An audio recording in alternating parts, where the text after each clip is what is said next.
To better understand Dr. Joe Dispenza's teachings, check out his audiobooks and meditations for free by signing up for Audible's 1-month free trial.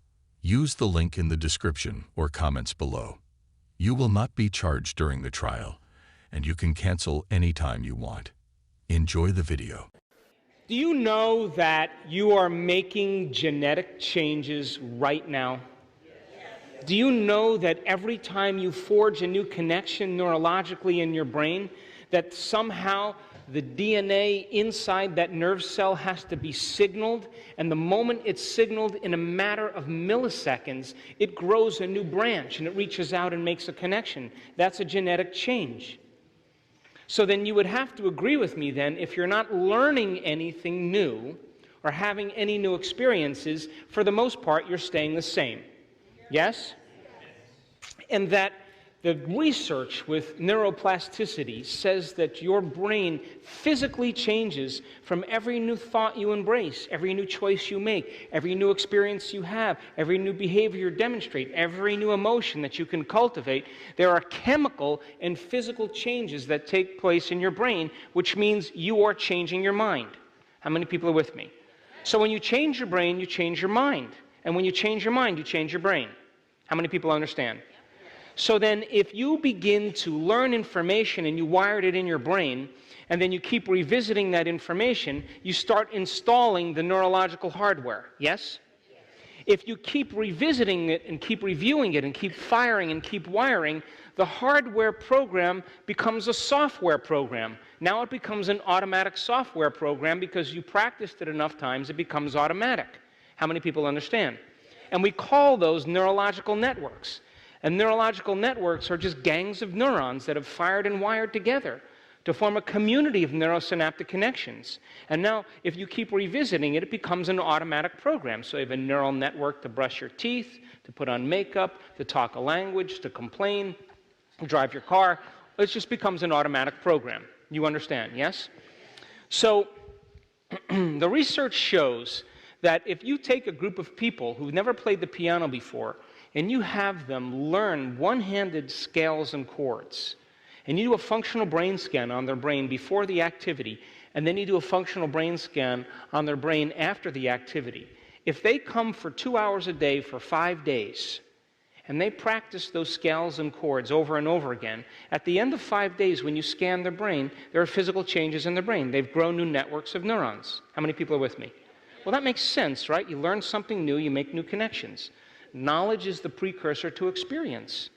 Then once you begin to get some instruction, you get your body involved. And when you get your body involved, you have a new experience, and experience enriches the brain. More neurons begin to connect because experience is more sensory input.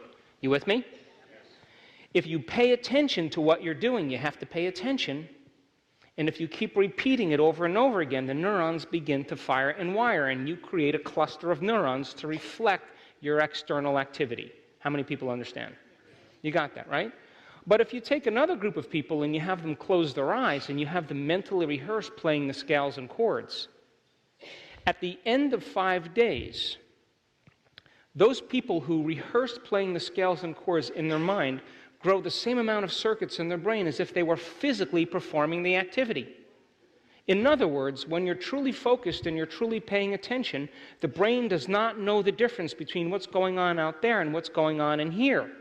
And the brain literally believes that the thought is the experience, and without lifting a finger, it looks like they have been playing the piano for 5 days. In other words, it looks like the experience has already happened. How many people are with me? So it begs the question, what do you mentally rehearse all day long, and what do you physically demonstrate all day long? Because what you mentally rehearse all day long, think about, and what you physically rehearse, demonstrate, is who you are on a neurological level. How many people are with me?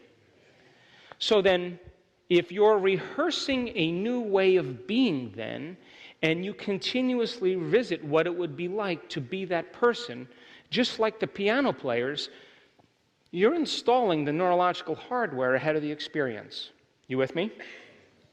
If you keep repeating the experience over and over again, In your mind, the hardware program becomes a software program. It becomes a new neurological network, which is an automatic program, which becomes part of your new identity.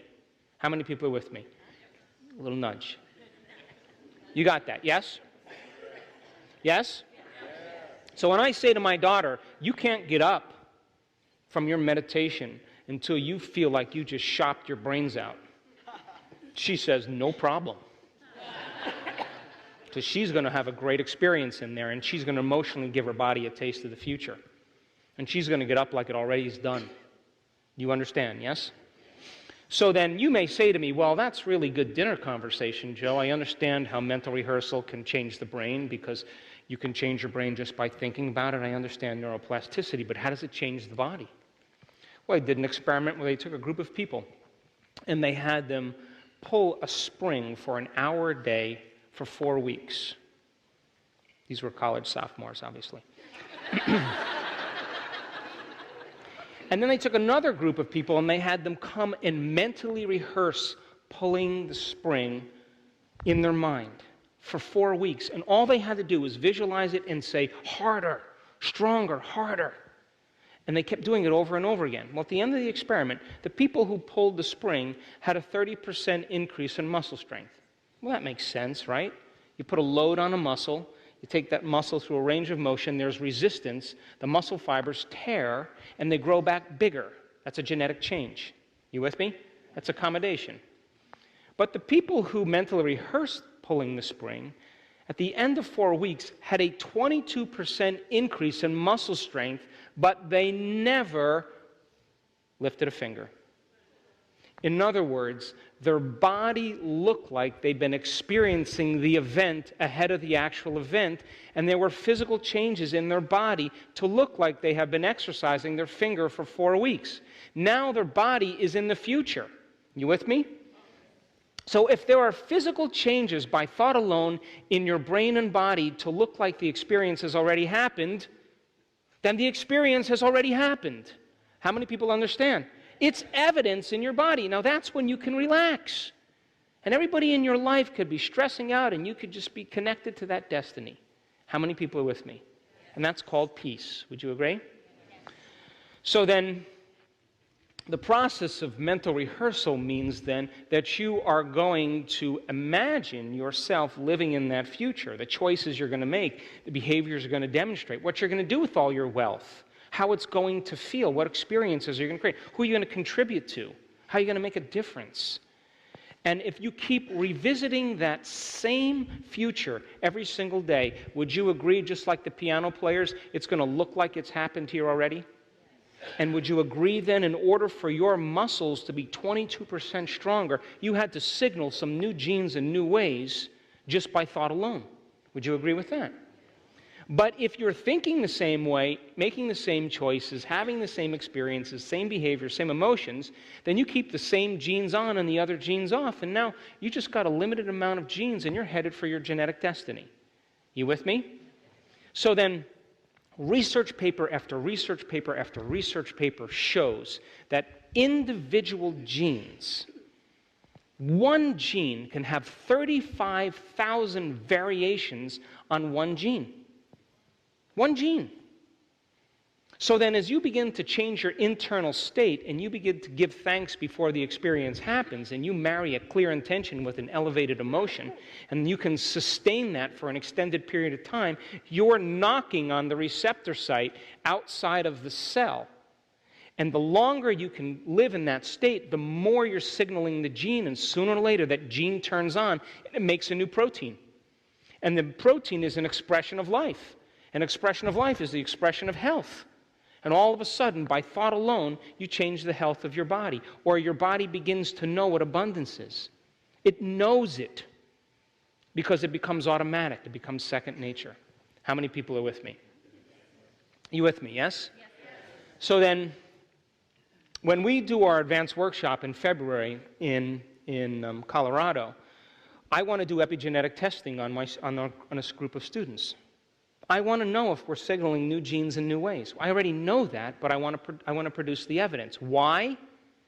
Because once you see that it happens, you'll assign more meaning to what you're doing. You'll believe it more. Would you not? You just like the maids. You understand what you're doing. So then if you are then emotionally embracing the event before it's made manifest, if the emotion is the end product of an experience, your body will begin to not know the difference between the actual experience in your environment and the emotion that you're creating by thought alone. And your body will begin to be signaled emotionally with new genes. So then there's a gene for nobility. Would you agree? There's a gene for honor. Yes? There's a gene for courage. Yes? There's a gene for vitality. Yes? There's a gene for genius. Yes? It's in there because you got 98.5% junk DNA waiting to be used. So then there's a library of potential, a parts list of possibilities. And as you begin to signal the gene in different ways, it begins to change its expression of proteins because a gene makes a protein. So if a group of diabetics can laugh for 1 hour and regulate 23 new genes, if you can take a group of people that are stressed out and you teach them how to meditate and they begin to turn on over 800 genes that stimulates their immune system for health and turn off over 600 genes that have to do with the stress response, they're changing their internal state just by doing something differently. If you take a group of men with cancer and you have them simply change the way they think, how they act, and what they eat, just make different choices. They regulate 200 new genes. This is science. So then you can signal the gene ahead of the environment because, they used to say, genes create disease. Remember that?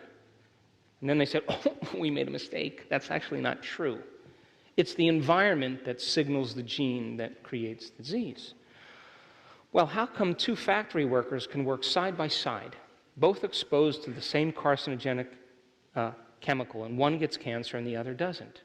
Certainly there's some internal environment that's greater than the external environment, and that internal environment is still the external environment of the cell. How many people are with me? So then when you change your state of being, I want you to understand, and there's research to show this, that in one meditation you regulate new genes. And if you keep knocking on the door, knocking on the door, knocking on the door, sooner or later you're going to program the gene to turn on. And when that happens, you've planted the seed, and your autonomic nervous system will take over and do it for you. This video only scratches the surface of Dr. Joe's teachings. If you truly want to learn more, check out his audiobooks and meditations for free by signing up for Audible's 1-month free trial. Use the link in the description or comments below. You will not be charged during the trial, and you can cancel anytime you want.